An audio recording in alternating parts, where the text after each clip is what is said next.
দুনিয়ার সবাই স্বার্থপর, একজন আছেন যার কোনো স্বার্থ নাই, তিনি হলেন আল্লাহ। আল্লাহ যদি স্বার্থপর হইতেন তাহলে জমিনে আমরা যারা আল্লাহর দেয়া নেয়ামত, বাতাস, পানি, সূর্যের আলো, চাঁদের আলো, জমিনের ফসল, গাছের ফল, নদীর মাছ খাইয়াও আল্লাহর হুকুম মানি না। আল্লাহ যদি স্বার্থপর হইতেন ঘুমের মধ্যে মেরে ফেলতেন। ঘুমের মানুষ মরা, দোয়াও তো পড়ি মরার, আল্লাহুম্মা বিসমিকা আমুতু, আল্লাহ তোমার নামে মরতেছি। এই মরার থেকে জিন্দা কে করেন? আল্লাহ যদি জিন্দা না করেন আর জিন্দা হবে না।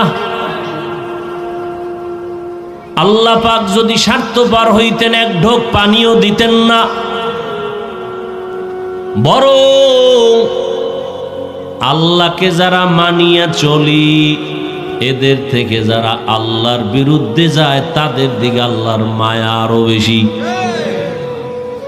দাড়ি কামানেওয়ালা কখন আল্লাহকে ডাক দিবে আল্লাহ তাকায় আছেন। আল্লাহর হুকুম না